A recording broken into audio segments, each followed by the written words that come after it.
Exploring Life Chapter 12. Evolution of Genome. Part 2. We've talked about how proteins are produced, now let's talk about genetic transmission.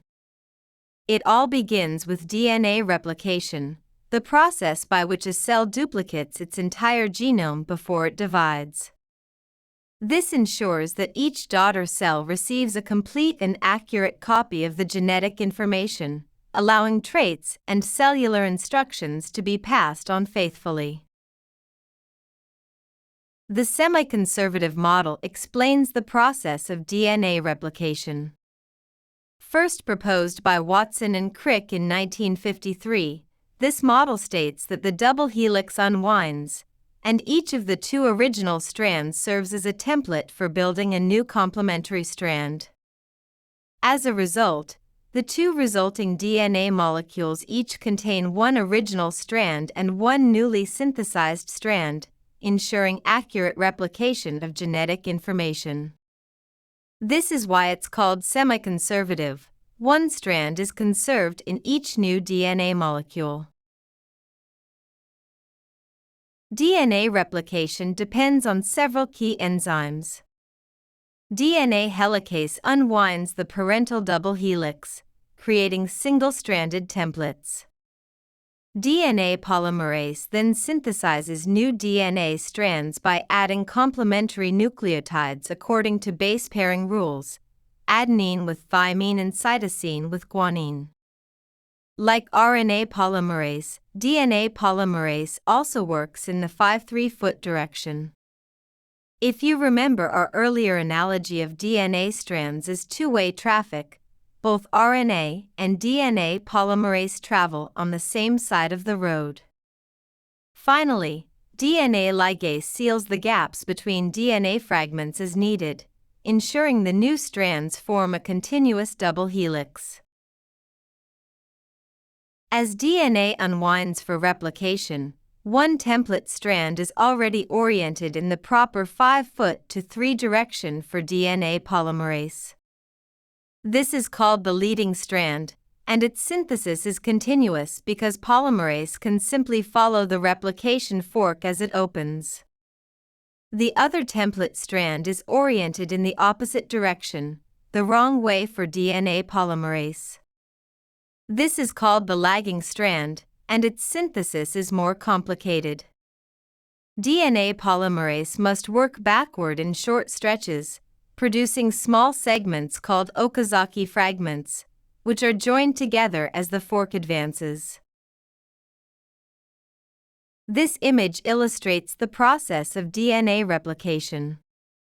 The original double helix unwinds, and each parental strand serves as a template for a new complementary strand. One new strand is built continuously, while the other is assembled in short, fragmented pieces. In the end, each daughter DNA molecule contains one original, parental, strand and one newly synthesized strand. DNA replication is extremely accurate, with about one error for every 10 to 100 million nucleotides. Even so, in a human genome of 3.2 billion base pairs, that amounts to roughly 32 to 320 mutations each time a cell divides. Because billions of new cells are produced in the body every day, these errors add up to trillions of new mutations daily, most of which are either harmless or corrected by repair mechanisms. Since the number of replication errors can be high, cells have evolved a variety of DNA repair mechanisms to detect and correct these mistakes. The overall goal is to preserve genomic stability, ensuring that genetic information stays as accurate as possible, generation after generation. One fascinating example is mismatch repair, a system that scans the DNA for incorrectly paired bases and fixes them. This is a fascinating process that you might explore in more detail on your own. Mutations are permanent changes in the DNA sequence.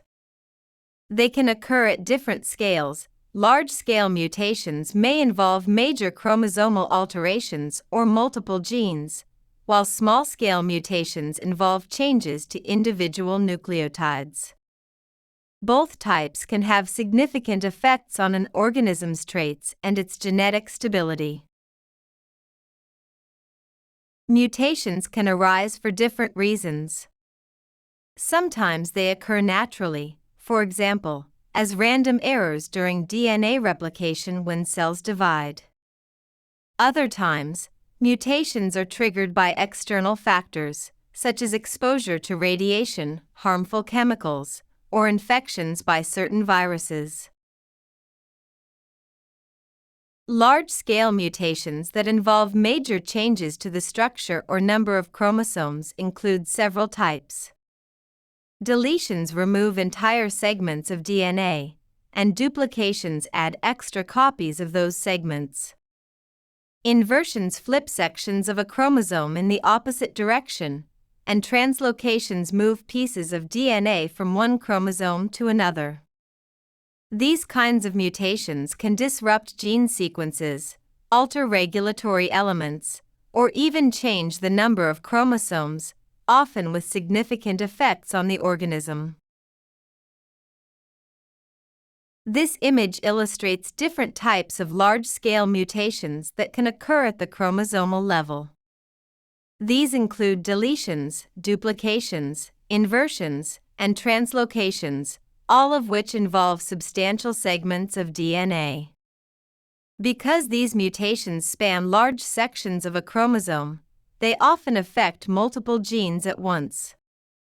This image illustrates different types of large-scale mutations that can occur at the chromosomal level. The original chromosome is shown at the top left. The types shown include inversions, translocations, duplications, and deletions, all of which involve substantial segments of DNA, as indicated by the numbers on the image.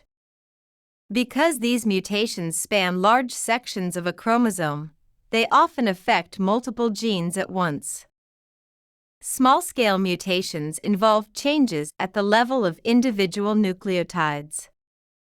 These can be base substitutions, where one nucleotide is replaced by another, or insertions and deletions, which add or remove nucleotides from the sequence. Depending on the mutation, the resulting protein may stay the same, or it might gain a premature stop codon or shift the reading frame entirely. These kinds of changes can significantly affect the structure and function of the protein that's produced. This image highlights small-scale mutations, like deletions and insertions, which can cause a frame shift, shifting the way the sequence is read.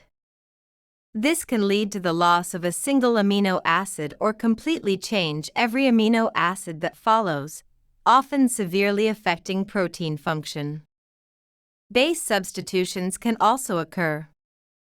Some have no effect at all, while others can introduce significant changes that disrupt the protein.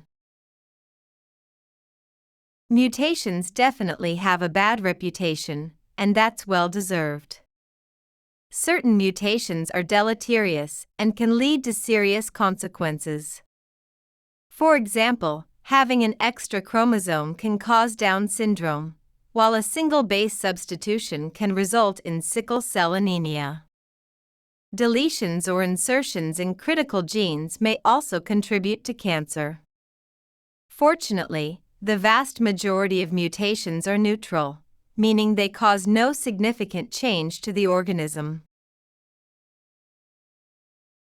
Beneficial mutations are rare, but they do exist, and they can make all the difference. These kinds of mutations boost genetic diversity, help organisms adapt to new or changing environments, and drive the evolutionary process forward. Beneficial small-scale mutations introduce variation within species, while beneficial larger-scale mutations can eventually lead to the emergence of new species, or even entirely new taxonomic groups. Together, These powerful genetic changes shape the long-term evolution of genomes and fuel the astonishing diversity of life on Earth. Now it's time to check your understanding. This self-evaluation will help you review the key concepts we've covered and assess your progress.